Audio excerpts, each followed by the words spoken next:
बिस्मिल्लाहिर्रहमानिर्रहीम। अस्सलाम वालेकुम नाजरीन। पाकिस्तान अफेयर्स के लेक्चर नंबर 4 में आज हम कॉन्स्टिट्यूशन ऑफ पाकिस्तान 1956 के सेलिएंट फीचर्स पे बात करेंगे और इस कॉन्स्टिट्यूशन के नाफिज होने के बाद जो गवर्नमेंट्स बनी हैं उन पे बात करेंगे और आखिर में इस कॉन्स्टिट्यूशन के नाकाम होने की वजूहात के ऊपर मुकम्मल डिस्कस करेंगे।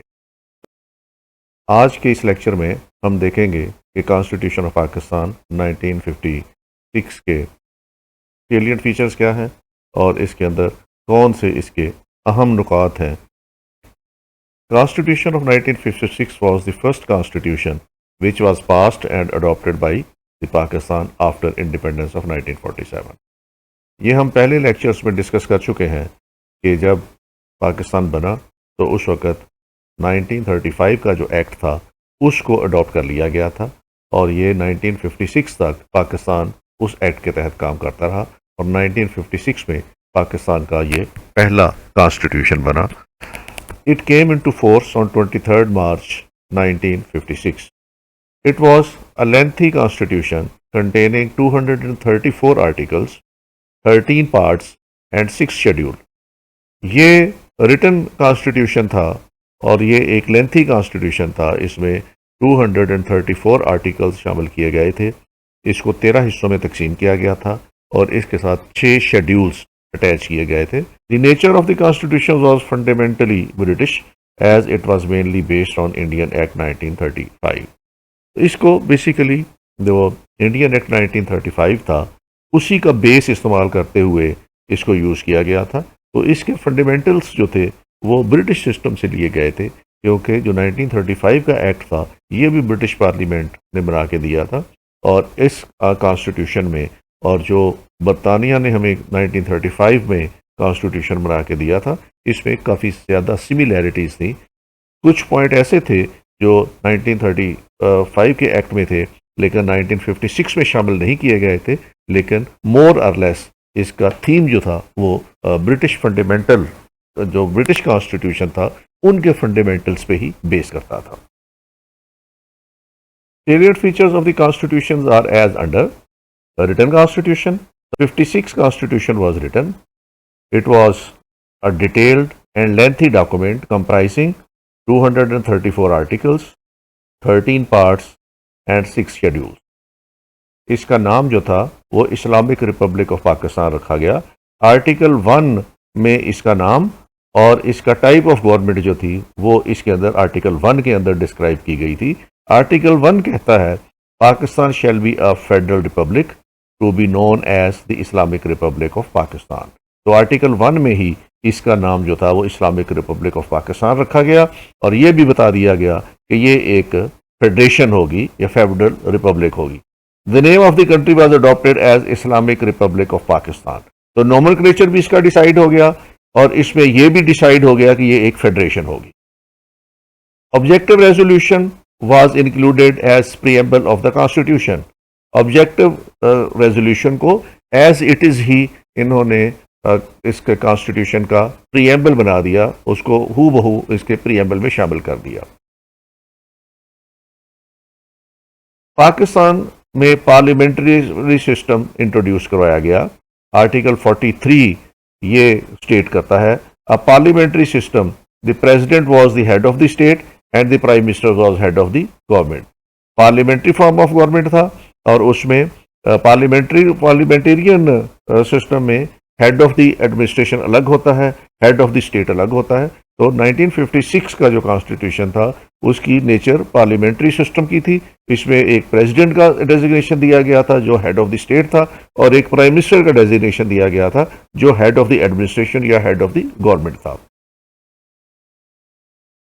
फेडरल सिस्टम था, ये हम पहले बता चुका हूं। आर्टिकल 1 क्लियरली डिस्पेल करता है कि Pakistan shall be a federal Republic. तो ये बेसिक जो फॉर्म ऑफ गवर्नमेंट है वो उन्होंने ये इन आर्टिकल्स के अंदर, पहले आर्टिकल्स के अंदर ही इन्होंने एक्सप्लेन कर दी। इसके बाद 1956 के कॉन्स्टिट्यूशन में शुरू में ही फंडामेंटल राइट्स को बड़ी वजाहत के साथ बयान किया गया है और ये प्रोटेक्ट किए गए हैं fundamental rights of the citizen.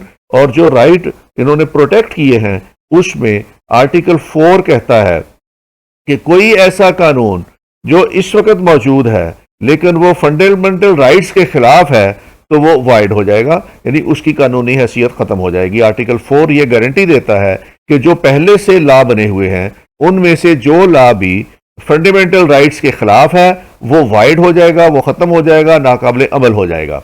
और इसी में कहा गया है कि आइंदा से जब भी कोई लॉ बनाना हो पाकिस्तान के अंदर तो वो इन कंडीशंस की, फंडामेंटल राइट्स की कंट्रावेंशन में नहीं बनाया जाएगा, और अगर कोई ऐसा लॉ बनता है तो वो भी वाइड हो जाएगा, उसकी हैसियत खत्म हो जाएगी। तो पाकिस्तान में जो पुराने लॉज हैं उनको तमाम को जो फंडामेंटल राइट्स के खिलाफ है वो खत्म हो जाएंगे, और कोई नया ऐसा लॉ नहीं बनाया जाएगा जो फंडामेंटल राइट्स की वायलेशन करता हो या कंट्रावेंशन करता हो, और अगर कोई ऐसा लॉ बन भी जाए तो वो लॉ जो है वो वाइड हो जाएगा। आर्टिकल 5 दो चीजों की वजाहत करता है। पहली वजाहत करता है इक्वालिटी ऑफ सिटीजन की, और दूसरी वजाहत करता है रूल ऑफ लॉ की। तो आर्टिकल 5 कहता है all citizen are equal before law and are entitled to equal protection of law, कि तमाम शहरी कानून की नजरों में बराबर हैं और सबको एक जैसा तहफ़्फ़ुज़ फराहम किया जाएगा। और दूसरा, no person shall be deprived of life or liberty save in accordance with law, किसी भी शख्स के जान और माल से महरूम नहीं किया जाएगा सवाए इसके कि वो कानून के मुताबिक हो। यानी ये रूल ऑफ लॉ है कि किसी शख्स के साथ कानून से हट के उसको किसी किस्म की कोई सजा नहीं दी जाएगी, कोई डेप्रीवेशन नहीं दी जाएगी, उसकी लाइफ और प्रॉपर्टी को डिप्राइव नहीं किया जाएगा, उसके साथ जो कुछ भी होगा वो कानून के मुताबिक होगा। तो ये रूल ऑफ लॉ। तो आर्टिकल 5 में दो बेसिक फंडामेंटल राइट्स जो हैं वो प्रोटेक्ट किए गए हैं, equality of citizen before the law and rule of law. Fundamental rights में आर्टिकल 8 में फ्रीडम ऑफ स्पीच की बात की गई है। Every citizen shall have the right to freedom of speech and expression. और आर्टिकल 9 में फ्रीडम ऑफ असेंबली की, the every citizen shall have the right to assemble peacefully.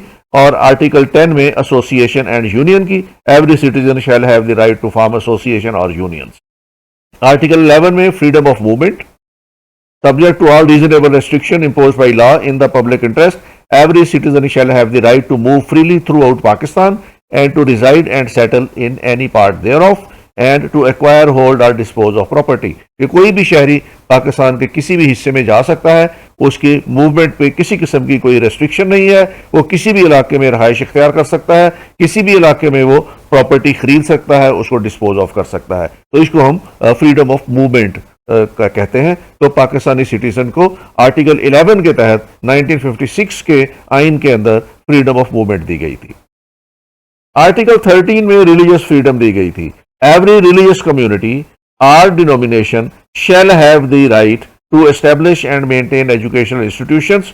तमाम मजहबी तंजीमों को ये पूरा हक हासिल होगा कि वो अपने एजुकेशन के इदारे बना सकते हैं, अपने मजहब की एजुकेशन को फैलाने के लिए अपने एजुकेशनल इंस्टीट्यूशंस डेवलप कर सकते हैं, और स्टेट जो है वो ऐसे इदारे अगर कायम किए जाएं तो उनको रिकग्नाइज करेगी। आर्टिकल 18 में रिलीजियस फ्रीडम की बात की गई है। Subject to law, public order and morality, every citizen has the right to profess, practise and propagate any religion. हर शख्स के पास ये इख्तियार होगा कि वो अपने मजहब को प्रोफेस कर सके, उसकी प्रैक्टिस कर सके और उसकी इशाअत और प्रोपेगेशन के लिए अपने रिलीजन के लिए काम कर सके। Every religious denomination and every sect thereof has the right to establish, maintain and manage its religious institutions.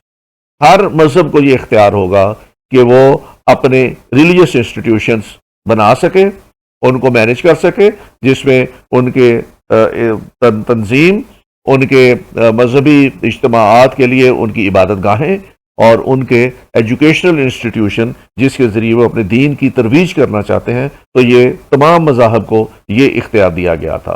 तो इसमें freedom to establish religious institutions इसकी इजाज़त थी। दूसरी बड़ी डायरेक्शन जो कॉन्स्टिट्यूशन में 1956 में थी, that was the directive principles of the state policy, कि स्टेट जो पॉलिसी अडॉप्ट करेगी उसके लिए जो डायरेक्टिव्स के प्रिंसिपल्स हैं, जो असूल वज़ा किए गए हैं कि स्टेट किस तरह अपनी पॉलिसी बनाएगी या उसके प्रायोरिटी एरियाज क्या होंगे, तो उसको भी कॉन्स्टिट्यूशन में डिस्पेल किया गया है और ये फंडामेंटल राइट्स के बाद इनको कॉन्स्टिट्यूशन में लिखा गया है। और इसमें आर्टिकल 25 कहता है, article 25 states steps shall be taken to enable the Muslims of Pakistan individually and collectively to order their lives in accordance with the Holy Quran and Sunnah। कि ये स्टेट की रिस्पॉन्सिबिलिटी है और ये स्टेट काम करेगी कि वो मुसलमानों की इज्तिमाई और इंडिविजुअल लाइफ्स के लिए कुरान और सुन्नत के मुताबिक गुजारने के लिए वो तमाम स्टेप्स लेगी कि पाकिस्तान के सिटीजन अपनी जिंदगियां इज्तिमाई तौर पर और इनफरादी तौर पर कुरान और सुन्नत के मुताबिक गुजारें। तो पहला प्रिंसिपल जो था ये कॉन्स्टिट्यूशन ऑफ 1956 में ये सेट किया गया था। State shall endeavour to respect the Muslims of Pakistan, to provide facilities, to understand the meanings of life according to the holy Quran and Sunnah. और स्टेट इस बात का भी इंतजाम करेगी कि लोग जिंदगी का मकसद समझें कि जिंदगी का मकसद क्या है और वो कुरान और सुन्नत की रोशनी में जिंदगी का क्या मकसद है, इसका भी लोगों को फैसिलिटेट किया जाएगा। To make the teaching of the holy Quran compulsory, कुरान पाक की तालीम जो है वो लाजमी करार दी जाएगी। To promote unity and observance of Islamic moral standards, और इस्लाम के जो मॉरल स्टैंडर्ड्स हैं, इस्लाम के जो असूल हैं मोरालिटी के, तो वो उनको नाफिज किया जाएगा। and the secure organization of ज़कात, वक़फ़ एंड मॉस्क। और इस तरह इसमें पहला आर्टिकल जो 25 है, जो डायरेक्टिव ऑफ प्रिंसिपल्स का है, उसका लुब्बे लुबाब ये है कि ऐसे हालात पैदा किए जाएंगे स्टेट की तरफ से कि मुसलमान अपनी जिंदगियां कुरान और सुन्नत के मुताबिक और इस्लामी शवायर के मुताबिक गुजार सके। आर्टिकल 27 में जो प्रिंसिपल सेट किया गया था वो था कि state shall safeguard the legitimate right and interest of the minorities, कि ये स्टेट की जिम्मेदारी होगी कि वो अकलियतों के हकूक का तहफ़्फ़ुज़ करे, including there due representation in the federal and provincial services, कि उनको सूबाई और वफाकी सर्विसेज में उनको शेयर दिया जाएगा, उनको रिप्रेजेंटेशन दी जाएगी और उनके हकूक का तहफ़्फ़ुज़ किया जाएगा। आर्टिकल 30 में कहता है the state shall separate judiciary from the executive as soon as possible. British दौर में ये जुडिशरी और एग्जीक्यूटिव्स इकट्ठे थी और एग्जीक्यूटिव्स को बहुत से जुडिशल पावर्स भी दिए हुए थे, और ये जुडिशल पावर्स जब पाकिस्तान बना तो उसी तरीके से ब्यूरोक्रेसी ने वो एग्जीक्यूटिव और जुडिशरी की पावर इस्तेमाल की। तो आइन में ये इस बात की वजाहत की गई थी आर्टिकल 30 के तहत कि एग्जीक्यूटिव्स और जुडिशरी को सेपरेट कर दिया जाएगा। आर्टिकल 31 क्लास 2 के अंदर है steps shall be taken to achieve parity in the representation of the East Pakistan and the West Pakistan in other spheres of federal administration, कि विफाक में दोनों सूबों को पैरिटी की बुनियाद पर रिप्रेजेंटेशन दी जाएगी। ये भी एक इनका स्टेट पॉलिसी का प्रिंसिपल था। अब लेजिस्लेचर की बात की गई है कॉन्स्टिट्यूशन में, और जब लेजिस्लेशन की बात की गई है तो पहले ही हमने बता दिया था कि ये एक पार्लियामेंट्री फॉर्म ऑफ गवर्नमेंट होगा, और हमने ये भी बता दिया था ये फेडरेशन होगी। तो इसमें पार्लियामेंट की जो बात की गई उन्होंने, तो there shall be a parliament of Pakistan consisting of the president and one house to be known as the national assembly. तो यहां उन्होंने कहा कि ये एक ही हाउस होगा उसका, और लेजिस्लेचर जो है वो नेशनल असेंबली पे बेस करेगी। और यहाँ पे उन्होंने यूनिकैमरल लेजिस्लेशन की बात की थी, यहाँ पे बाई कैमरल लेजिस्लेशन नहीं रखी गई थी। कॉन्स्टिट्यूशन ऑफ 1956 में एक ही हाउस रखा गया था, नेशनल असेंबली। तो 1956 के आइन के अंदर सेनेट का इदारा नहीं बनाया गया था, सिर्फ इसका एक ही हाउस था। और ये लेजिस्लेचर जो बनाई गई थी कॉन्स्टिट्यूशन 1956 में, आर्टिकल 43 में जो लिखा गया है वो उसका एक ही हाउस था। The national assembly shell consist of 300 members. आइन में लिखा गया था कि इसके 300 मेंबर होंगे, half of whom shall be elected by the constituencies in East Pakistan।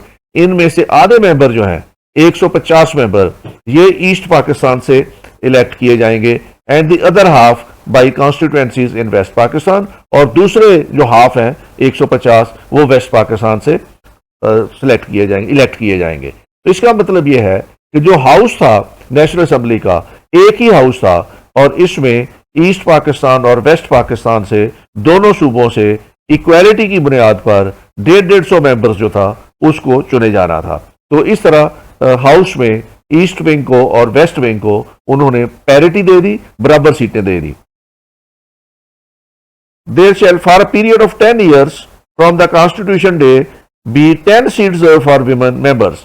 तो इस 300 के अलावा 10 नशिस्तें जो थी वो ख्वातीन के लिए मुकर्रर की गई थी और 10 नशिस्तों में से 5 ईस्ट विंग से ली जानी थी और 5 ही वेस्ट विंग से ली जानी थी। तो यहां विमेन सीट्स में भी दोनों सूबों के दरमियान पैरिटी रखी गई, आधी आधी सीटें दे दी गई।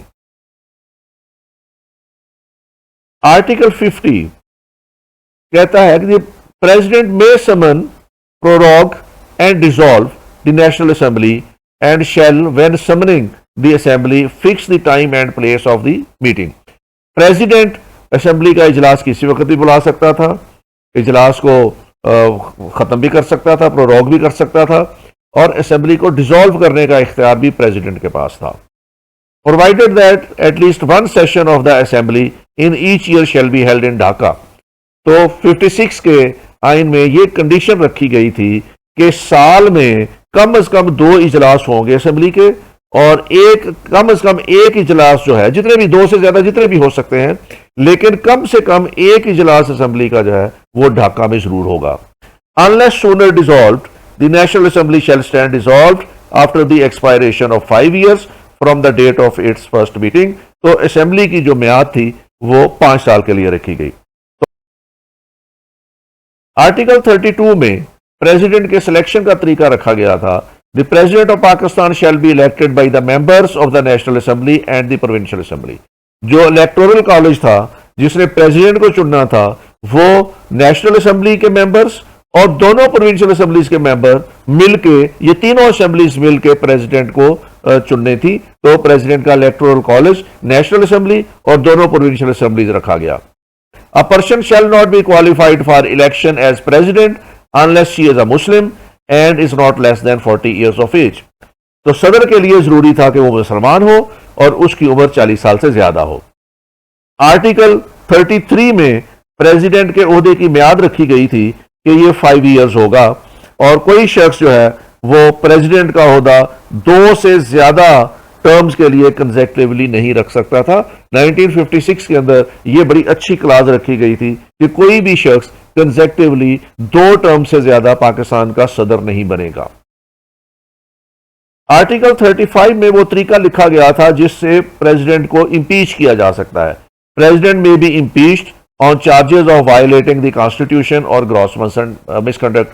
प्रेसिडेंट को हटाने का एक ही तरीका था और वो उसकी इंपीचमेंट हो जाए और इंपीचमेंट में एक लेंथी प्रोसेस था, लेकिन उसमें कॉन्स्टिट्यूशन में ये सेफ्टी वॉल्व था, चेक एंड बैलेंस थे कि प्रेसिडेंट को उसके ओहदे से हटाया जा सकता था, इंपीचमेंट के जरिए हटाया जा सकता था। अब प्रेसिडेंट को पास बहुत सी पावर्स थी जो कॉन्स्टिट्यूशन ऑफ 56 में था और 38 के तहत वो अटॉर्नी जनरल अपॉइंट करता था और आर्टिकल 40 के तहत वो सुप्रीम कमांडर था आर्म्ड फोर्सेस का। आर्टिकल 5 के तहत वो असेंबली जो है वो बर्खास्त कर सकता था, डिसॉल्व कर सकता था। आर्टिकल 120 में वो ऑडिटर जनरल को अपॉइंट करता था और उसके बाद आर्टिकल 137 में वो चीफ इलेक्शन कमिश्नर को अपॉइंट करता था और जो इलेक्शन कमीशन के मेंबर से उनको अपॉइंट करता था। और आर्टिकल 149 में प्रेसिडेंट के पास ये इख्तियार था कि वो चीफ जस्टिस ऑफ पाकिस्तान को अपॉइंट करता था और वो चीफ जस्टिस जो थे सूबाई जो हाई कोर्ट्स थी उनके चीफ जस्टिस मुकर्रर करता था और वो सुप्रीम कोर्ट के जो जजेस थे उनको अपॉइंट करने का इख्तियार जो है वो, तो इन जजेस को अपॉइंट करने का इख्तियार भी सदर के पास था। आर्टिकल 191 के तहत प्रेसिडेंट के पास ये इख्तियार था कि वो इमरजेंसी इंपोज कर सकता है मुल्क में। If the president is satisfied that a grave emergency exist in which the security or economic life of Pakistan or any part thereof is threatened by war or external aggression or by internal disturbance beyond the power of the provincial government to control, he may issue a proclamation of emergency। तो मखसूस हालात में president के पास emergency नाफिज करने का इख्तियार आइन के अंदर 56 के अंदर आर्टिकल 191 के जरिए प्रेसिडेंट को दिया गया था। अब proclamation shall be laid before the national assembly, लेकिन उसकी शर्त यह लगाई गई थी कि प्रेसिडेंट इंपोज तो कर सकता है इमरजेंसी, लेकिन उस इमरजेंसी की तौसीक उसको असेंबली से करानी पड़ेगी। आर्टिकल 209 के तहत प्रेसिडेंट की पावर्स थी कि वो पार्डन कर सकता है। The president shall have power to grant pardons, reprieves and respites, to remit, suspend or commute any sentence passed by any court, tribunal or authority established by law. तो सदर को यह इख्तियार था कि वो किसी को भी पार्डन कर सकता है, किसी की भी सजा माफ कर सकता है, या किसी की सजा में रिमिशन दे सकता है, या सजा सस्पेंड कर सकता है, या कम्यूट कर सकता है। किसी भी अदालत की तरफ से दी गई सजा को माफ करने का इख्तियार जो था वो आर्टिकल 209 के तहत प्रेसिडेंट का था।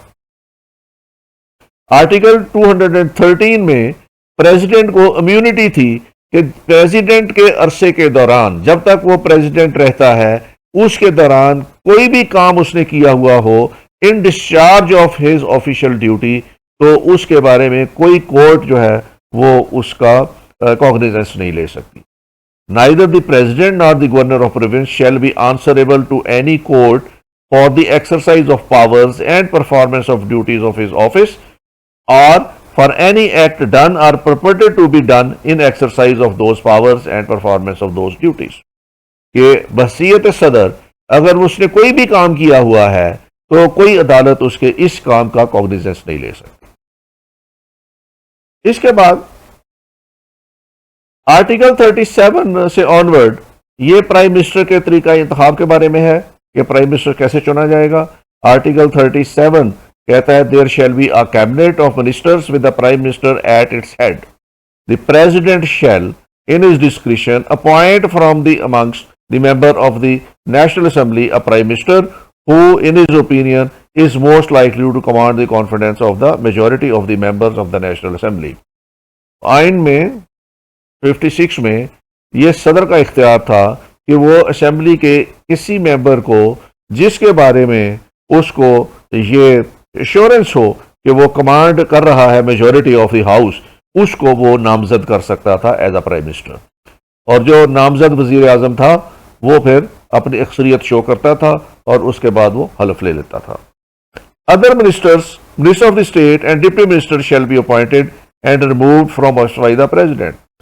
जितने वज़रा थे, जितने मिनिस्टर ऑफ स्टेट थे, जितने डिप्टी मिनिस्टर्स थे, उनकी अपॉइंटमेंट भी प्रेसिडेंट करता था।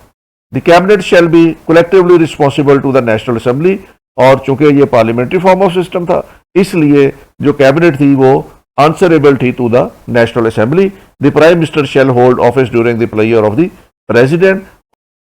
आइन के अंदर प्रोविंशियल स्ट्रक्चर की भी बात की गई थी और प्रोविंशियल स्ट्रक्चर में एक तो जो पावर थी, distribution of power between centre and the provinces, उस पर बहुत ज्यादा शब्दों के साथ क्रिटिसाइज किया गया कि 1956 का जो आइन है इसमें एक स्ट्रॉन्ग सेंटर रखा गया है और सूबों को वो ऑटोनॉमी नहीं दी गई जो दी जानी चाहिए थी, और सूबे जो थे वो ऑटोनॉमी के लिए तगोदो करते रहे और इसमें ईस्ट पाकिस्तान सरफहरिस्त था। तो जो 1956 का आइन था उसमें सेंट्रल गवर्नमेंट और फेडरेशन बहुत स्ट्रांग थी और सूबे जो थे उनको ऑटोनॉमी नहीं दी गई थी, और बाहमी इख्तियारात जो थे between centre and the provinces उसके लिए 3 लिस्टें इस्तेमाल की गई।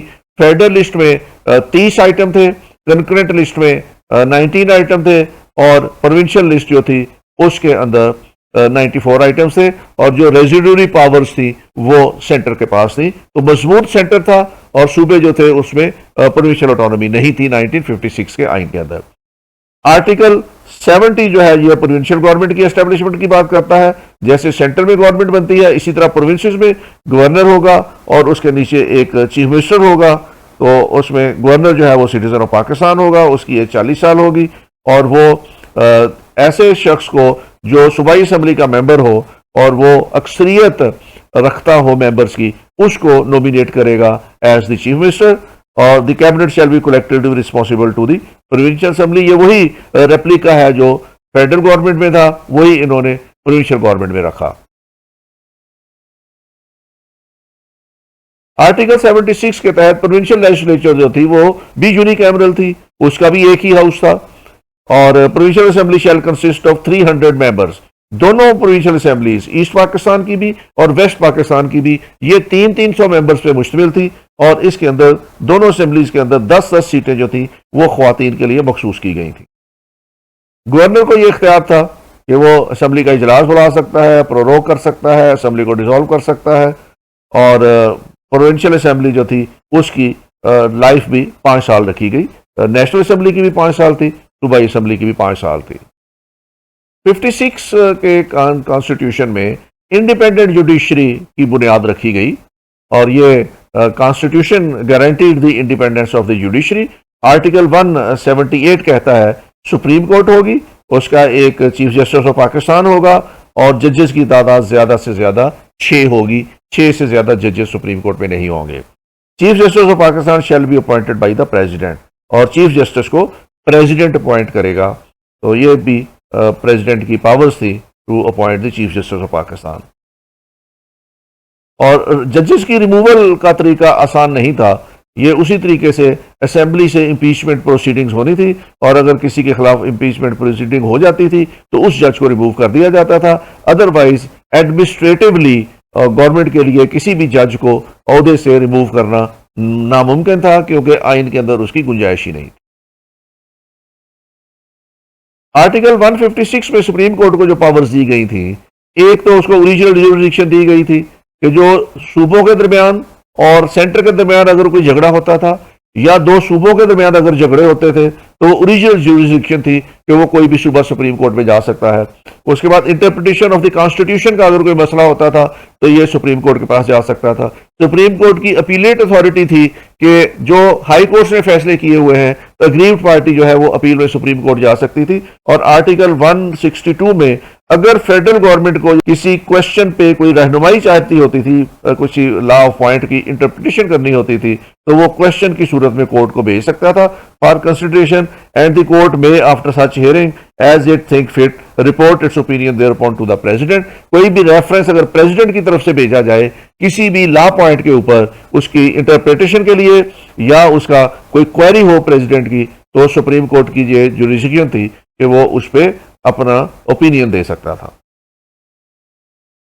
आर्टिकल 165 के तहत हाई कोर्ट होगी हर प्रोविंस में। 2 ही प्रोविंस थे तो दोनों तरफ हाई कोर्ट थी, और ये हाई कोर्ट जो है उसका एक चीफ जस्टिस होगा, और उसके बाद जजेस की तादाद का तयन प्रेसिडेंट ने करना था कितने होंगे, और जजेस की तादाद जो थी और उसका तयन भी प्रेसिडेंट ने करना था, और उसके हाई कोर्ट के चीफ जस्टिस को की अपॉइंटमेंट और जजेस की भी अपॉइंटमेंट जो है वो प्रेसिडेंट ने करनी थी। कॉन्स्टिट्यूशन ऑफ 1956 मुल्क में इस्लामी कवानीन के राइज के मुतल्लक लिखता है, no law would be passed against the teaching of the Quran and Sunnah, और no law shall be enacted which is repugnant and the injection of the Islam. इस्लामी शवायर के मुताबिक कोई कानून नहीं बनाया जाएगा, और इस्लामी शवायर जो हैं, जो होली कुरान में या सुन्नत में हैं, उनके खिलाफ कोई कानून नहीं बनाया जाएगा, और जो एग्जिस्टिंग लॉज हैं उनको कुरान और सुन्नत के मुताबिक बनाया जाएगा। Within 1 year of the constitution day the president shall appoint a commission. 1 साल के अंदर अंदर, ये आइन नाफिज होने के 1 साल के अंदर अंदर प्रेसिडेंट एक कमीशन बनाएंगे, और वो कमीशन जो है वो रिकमेंडेशंस देगा कि जो एग्जिस्टिंग लॉज हैं तो उनको अगर वो कन्फर्मिटी में है तो ठीक है, अगर नहीं है तो वो उनको कन्फर्मिटी में लाने के लिए, इस्लामी शवायर के मुताबिक बनाने के लिए ये बोर्ड रिकमेंडेशंस तैयार करके गवर्नमेंट को देगा। जो बहुत बड़ा मसला था लैंग्वेज का, तो 1956 के कॉन्स्टिट्यूशन ने इसको सॉल्व कर दिया। आर्टिकल 214 के तहत जो state language of Pakistan shall B Urdu and Bengali, तो दोनों जबानों को उन्होंने ऑफिशियल लैंग्वेज का दर्जा दे दिया।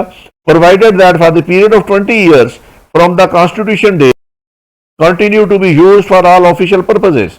लेकिन साथ ये भी लिख दिया कि अगले 20 साल तक इंग्लिश जो है वो ऑफिशियल लैंग्वेज के तौर पर इस तरह इस्तेमाल होती रहेगी।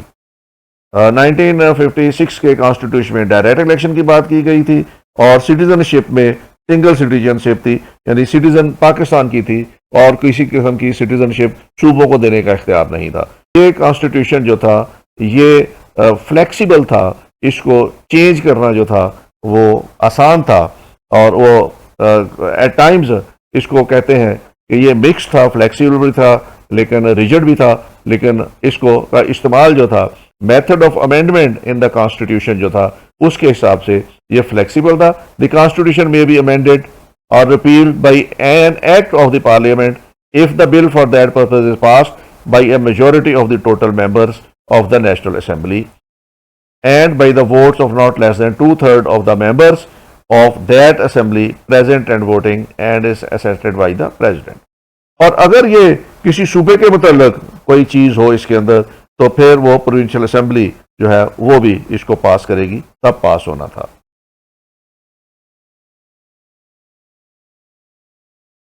तो ये था कॉन्स्टिट्यूशन के salient features.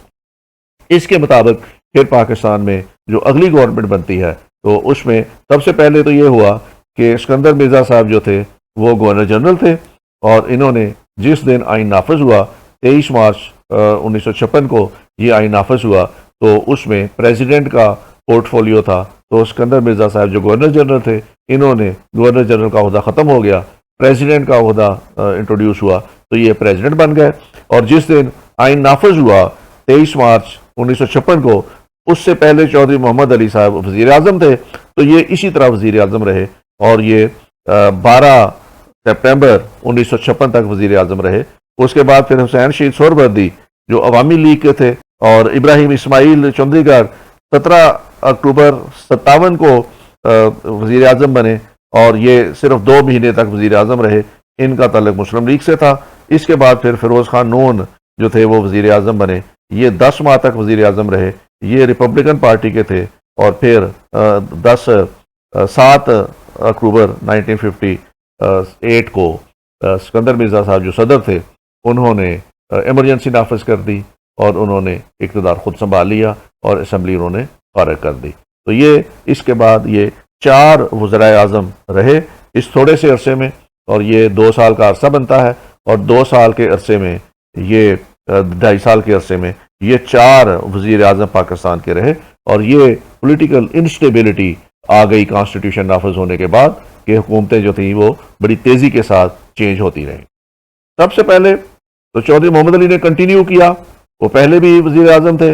After creation of 1 unit west Pakistan, doctor Khan साहब became chief minister of the west Pakistan in October 1955। क्योंकि ईस्ट पाकिस्तान जो था वो 1 यूनिट बन गया था, एक सूबा बन गया था और इस एक सूबे में डॉक्टर खान साहब जिनका ताल्लुक NWFP से था तो ये चीफ मिनिस्टर बन गए वेस्ट पाकिस्तान के। और ये मुस्लिम लीग ही नहीं चाहते थे कि ये वज़ीर आज़म बने, ये चीफ मिनिस्टर बने वेस्ट पाकिस्तान के, लेकिन चूंकि 1 यूनिट बन गया था, असेंबली एक थी वेस्ट पाकिस्तान की, तो ये चीफ मिनिस्टर बन गए। With the blessing of president Sikandar Mirza, a new political party was formed in West Pakistan by the name of Republican Party। तो एक नई पार्टी की तश्कील होती है, इसका नाम रिपब्लिकन पार्टी रखा जाता है और डॉक्टर खान साहब जो है वो उस पार्टी को ज्वाइन कर लेते हैं और जो मुस्लिम लीगी हैं बहुत से वो भी मुस्लिम लीग को छोड़ के रिपब्लिकन पार्टी में आ जाते हैं। एंड खान साहब group and all dissidents of the Muslim league join the new party. तो इस तरह जब पंजाब में एक नई पार्टी बनती है तो उसी तरह यही पार्टी फेडरेशन में भी बन जाती है, नेशनल असेंबली में बन जाती है और वहां भी मुस्लिम लीग वाले डिफेक्शन करके नई पार्टी को ज्वाइन कर लेते हैं। President Sikandar Mirza supported the Republican Party and continued to crush Muslim League. Many defections took place from Muslim League to the Republican Party. तो जिस तरह ये सियासत होती है हमारे एशियन कंट्रीज की कि सदर ने जो मुस्लिम लीग के मेंबर्स को प्रेशराइज करना शुरू किया तो वहां से डिफेक्शन हुई और डिफेक्शन होके वो लोग रिपब्लिकन पार्टी में जाना शुरू हो गए। दो prime minister Chaudhry Mohammad Ali belong to the Muslim League, yet due to his weak position as compare to the Sikandar Mirza he could not save Muslim League from defection. Hence, Republican became single largest party in National Assembly with 22 members in June 1956। Republican party बनी, मुस्लिम league छोड़ के उनमें चले गए और एक वक्त ऐसा आया कि जून में 1956 में रिपब्लिकन पार्टी जो थे उसके मेंबर्स की तादाद 22 हो गई और वो नेशनल असेंबली में सबसे बड़ी पार्टी बन गई। Chaudhary Mohammad Ali heading a coalition government, whereas such situation disappointed him and he resigned from the post of prime minister as well as Muslim League। अब चौधरी मोहम्मद अली के लिए बड़ा मुश्किल था कि एक तो वो रिपब्लिकन की तरफ से सपोर्ट भी लेना चाह रहे थे कि मैं वजीर आजम रह जाऊं, दूसरा उसकी पार्टी के अंदर जो डिफेक्शन हो गई थी, और उसके अलावा जो हार्डलाइनर बच गए थे इसकी पार्टी में, वो इसको मजबूर कर रहे थे कि तुम रिपब्लिकन के साथ किसी किस्म की ताल्लुकात ना रखो, इन्होंने हमारी डिफेक्शन की है।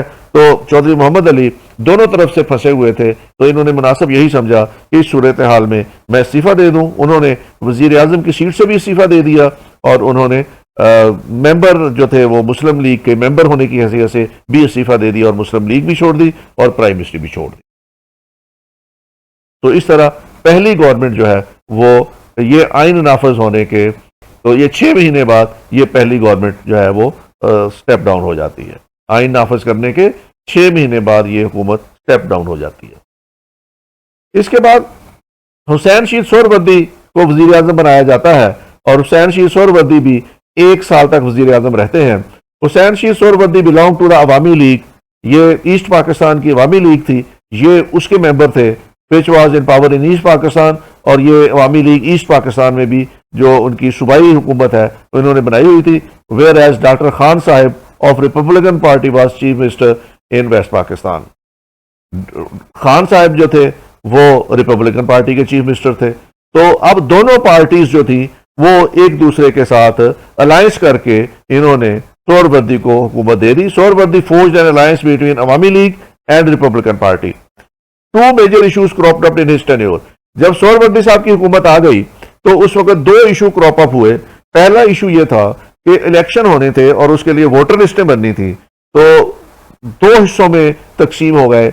ईस्ट पाकिस्तान वाले कहते थे कि जॉइंट इलेक्टोरेट लिस्ट बननी चाहिए और वेस्ट पाकिस्तान वाले कह रहे थे कि ये सेपरेट इलेक्टोरेट लिस्ट होनी चाहिए। तो एक तो इस पे इख्तलाफ आ गया, दोनों सूबों में भी इख्तलाफ आ गया और इन दोनों सूबों से जो MNA इलेक्ट होके आगे आए हुए थे नेशनल असेंबली में, उनमें भी इख्तलाफ आ गया।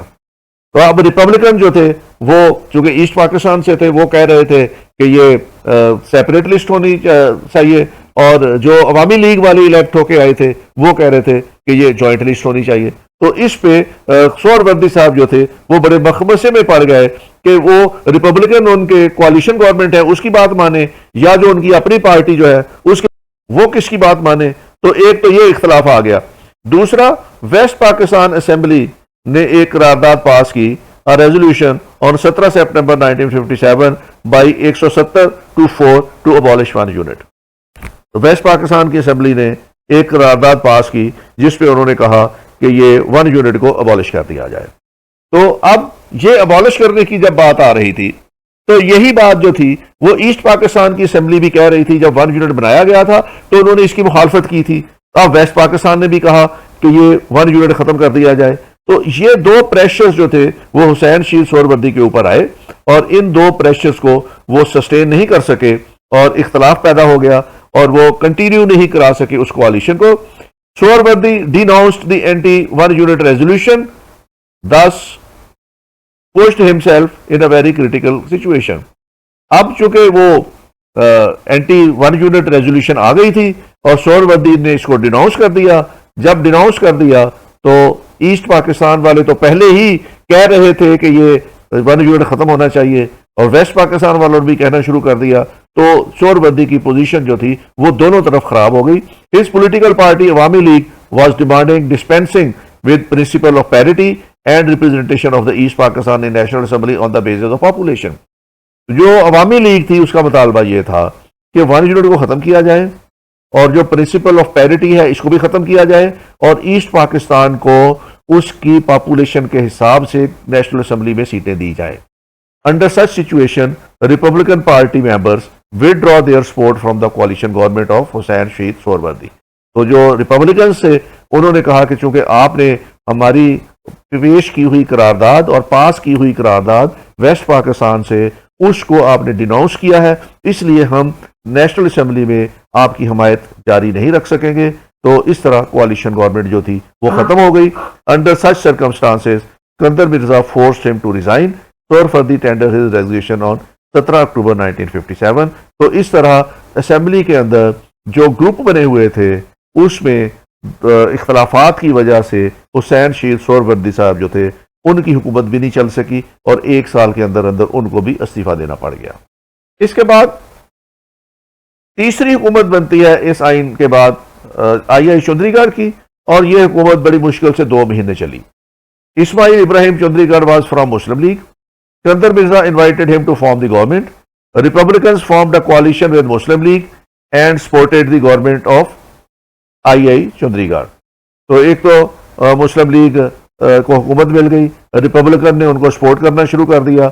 Soon differences cropped up between Republicans and Muslim League on the issue of joint electorate, and Republicans withdrew their support from II Chandigarh. II Chandigarh resigned after 2 months of service. तो Republican ने पहले तो चौधरीगढ़ का साथ दिया हुकूमत बनाने में, 2 महीने बाद उनके इख्तलाफात हुए, उन्होंने अपनी सपोर्ट वापस ली तो आई चौधरीगढ़ ने इस्तीफा दे दिया। तो इस तरह ये तीसरा इस्तीफा आ गया थोड़े से अरसे में जो आइन बना उसके बाद वाली हुकूमतों में। इसके बाद रिपब्लिकन के फिरोज खान नून को हुकूमत दी गई और उन्होंने 16 दिसंबर 1957 को ओथ लिया। Firoz Khan Noon was leaders of Republican in the National Assembly. He formed a coalition with the 5 other parties. इसने 5 पार्टियों को मिला के रिपब्लिकन की अपनी 22 सीटें हो गई थी, 5 पॉलिटिकल पार्टीज को साथ मिला के इन्होंने अपनी एक हुकूमत बनाई। इन 5 पार्टियों में अवामी लीग ये ईस्ट पाकिस्तान की थी, national Awami party east Pakistan की थी, कृषक इस्लामिक पार्टी ईस्ट पाकिस्तान की थी, नेशनल कांग्रेस ईस्ट पाकिस्तान की थी and scheduled caste federation east Pakistan की थी। ये 5 पार्टियां ईस्ट पाकिस्तान की थी। रिपब्लिकन ने इन 5 पार्टियों को मिला के हुकूमत बनाई, मुस्लिम लीग को इन्होंने शामिल नहीं किया इसमें। This was a weak government which remained under pressure from Republican, feudals and east Pakistan parties. Awami League and National Awami Party even did not join the cabinet. तो ये एक बहुत कमजोर हुकूमत थी जो बिसाखियों पे खड़ी हुई थी ईस्ट पाकिस्तान की पार्टियों पे, और ये हुकूमत ज्यादा देर तक चलने के इम्कानात भी नहीं थे। The situation in east Pakistan was even more verse. तो ईस्ट पाकिस्तान की जो सूरत हाल थी उसकी असेंबली के अंदर भी इसी तरह पॉलिटिकल इंस्टेबिलिटी थी। Frequent changes of government took place in east Pakistan during rumpus created in east Pakistan assembly. Deputy speaker Shahid Ali was killed. Assembly के अंदर लड़ाई हुई और उस लड़ाई में जो डिप्टी स्पीकर था वो उसके चोटें लगी, जख्मी हुआ और वो उसकी हलाकत हो गई। तो frequent changes in east Pakistan force the central government to impose emergency in east Pakistan under article 193 of the constitution. तो सेंट्रल गवर्नमेंट ने ये हालात देखते हुए ईस्ट पाकिस्तान में एक एमरजेंसी इम्पोज कर दी। It was agreed the general election would be held in November 1958, और चूंकि जब से आइन बना था इलेक्शन नहीं हुए थे और ये मुतालबा था कि इलेक्शन कराए जाएं, इस आइन के तहत इलेक्शन कराए जाएं, लेकिन गवर्नमेंट रिलक्टेंट थी। सिकंदर मिर्जा भी रिलक्टेंट था इलेक्शन कराने में, क्योंकि उसको ये फियर था कि अगर इलेक्शन करा दिए जाते तो रिपब्लिकन पार्टी कोई सीट नहीं जीत सकती थी और जो दूसरी पार्टियां हैं वो जीत जाएंगी और उसका इक़्तिदार खतरे में पड़ जाएगा। तो but Sikandar Mirza and Republican kept on pending the announcement of the elections due to fear of defeat. तो इलेक्शन का बार बार मुतालबे के बावजूद जो है वो इलेक्शन नहीं कराए गए और सिचुएशन इस हद तक गंभीर हो गई लगी ईस्ट पाकिस्तान के अंदर। तो फिर president Sikandar Mirza on 7 October 1958 abrogated the constitution and impose martial law. तो सदर ने आइन मुअत्तल कर दिया और उन्होंने मार्शल लॉ लगा दिया। However, 3 weeks later, General Ayub CMLA deposed Sikandar Mirza on 27th October 1958 and assumed the presidency, which practically formalized the militarization of the political system of Pakistan. पहले तो सिकंदर मिर्जा ने एमरजेंसी लगाई और उसके बाद उसने आइन एब्रोगेट कर दिया और उसने मार्शल लॉ इम्पोज कर दिया, लेकिन 2 हफ्ते बाद 27 अक्टूबर को अयूब खान साहब जो उस वक्त चीफ मार्शल एडमिनिस्ट्रेटर थे उन्होंने सिकंदर मिर्जा को भी माजूल कर दिया और उन्होंने चीफ ऑफ CMLA भी रहे और वो प्रेसिडेंट भी रहे, प्रेसिडेंट भी संभाल ली उन्होंने। और इस तरह मुल्क में 27 अक्टूबर 1958 को पहली मिलिट्री गवर्नमेंट जो थी वो मार्ज़ वजूद में आई।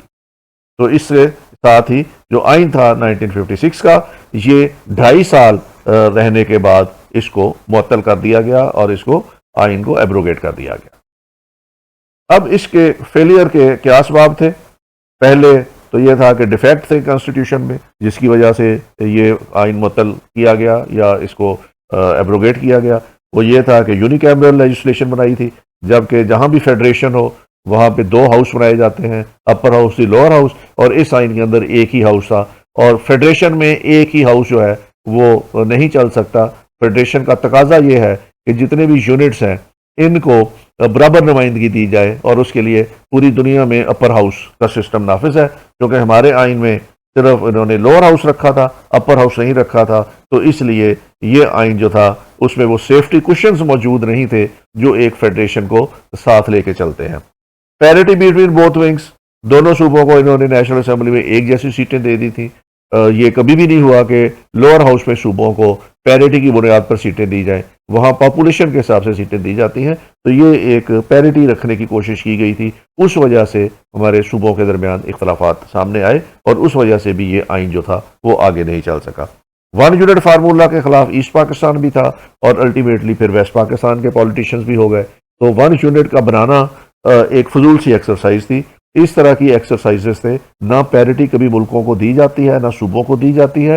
पैरिटी देने के दो ही, लोअर हाउस को पॉपुलेशन की बुनियाद पर और अपर हाउस को इक्वालिटी की बुनियाद पर चलाया जाए। तो वन यूनिट फार्मूला जो था वो भी एक वजह बना इस आइन को एब्रोगेट करने में। Difference between east Pakistan and the west Pakistan on joint electorate and land form, जी हम डिस्कस कर चुके हैं। Reluctance to hold general election, ये भी हम डिस्कस कर चुके हैं कि इलेक्शन कराने में रिलेक्टेंट थे, और खासतौर पर सिकंदर मिर्जा साहब अगर चाहते तो टाइम पे इलेक्शन हो जाते थे, और अगर इलेक्शन हो जाते और पब्लिक रिप्रेजेंटेटिव आ जाते तो ये आइन जो था वो कंटिन्यू कर सकता था। Intrigue of the political part of political leadership, जो पोलिटिकल लीडरशिप थी उन्होंने इंट्रीग्स बहुत की। असेंबली के अंदर जो जमातें बैठी हुई थी वो उसमें से रिपब्लिकन वजूद में आई, रिपब्लिकन ने कोalition बनाई, कभी मुस्लिम लीग के साथ बनाई, कभी उन्होंने ईस्ट पाकिस्तान की पार्टीज के साथ बनाई। अगर एक हुकूमत बन जाती थी तो बाकी पार्टियां वो हुकूमत चलने नहीं देती थी। इस अरसे में जोड़ तोड़ बहुत होता रहा, इंट्रीग्स बहुत होती रहीं, तो उस वजह से फिर धड़ाधड़ हुकूमतें जो थी वो रिजाइन करती रहीं, तो उससे पोलिटिकल इंस्टेबिलिटी भी आई, और अल्टीमेटली इस पोलिटिकल इंस्टेबिलिटी का जो नजला था वो कॉन्स्टिट्यूशन के ऊपर गिरा। Power struggle between East and West Pakistan, ये शुरू दिन से ही चल रही थी। ईस्ट पाकिस्तान की पार्टीज बहुत डिमांडिंग थी, वो अपना राइट्स मांग रही थी, वो अपना शेयर मांग रही थी, और वो पॉपुलेशन की बुनियाद पे अपना शेयर मांग रही थी। तो ईस्ट और वेस्ट बैंक में कभी भी एक ऐसा रिलेशनशिप नहीं इस्टेब्लिश हुआ कि वो डेमोक्रेसी को स्ट्रेंथन करते। वो अपने अपने मुफादात के लिए पावर स्ट्रगल कर रहे थे। Undo interference from the president, president का बहुत अनडू इन्फ्लुएंस था रिपब्लिकन को बनाने में, उनको सपोर्ट करने में, उनको आगे लाने में, और हुकूमतें जो बन जाती थी फिर उनके खिलाफ इंट्रीग्स करके उनको गिराने में। तो प्रेसिडेंट जो था वो बहुत ज़्यादा इसमें एक्टिव था। Greed for power among the politicians, army and bureaucracy, तो ब्यूरोक्रेसी में भी बहुत लस्ट थी पावर की, पॉलिटिशियंस में भी बहुत लस्ट थी पावर की, और इन दोनों की लस्ट थी जो पावर के लिए, उसको देखते हुए आर्मी भी अपने आप को इससे अलग नहीं रख सकी। तो ये फिर एक ऐसा एनवायरनमेंट पैदा हो गया कि अल्टीमेटली इस आइन को एब्रोगेट करना पड़ा और पहला मिलिट्री टेक ओवर इस मुल्क के अंदर हो गया। इस अगर टॉपिक पे आपने मजीद पढ़ना हो तो उस पर कॉन्स्टिट्यूशन में पढ़ना हो, या कॉन्स्टिट्यूशन बनने के बाद जो गवर्नमेंट्स बनी है उस पर पढ़ना हो, तो हामिद खान को पढ़िएगा, constitution and political history of Pakistan, के अजीज़ को पार्टी पॉलिटिक्स इन पाकिस्तान, और आयशा जलाल को the state of martial rules, और अरशद रिजवी को the political system of Pakistan, GW Chaudhry की कॉन्स्टिट्यूशनल डेवलपमेंट इन पाकिस्तान, और AK ब्रोही की फंडामेंटल्स इन पाकिस्तान। ये था आज का लेक्चर।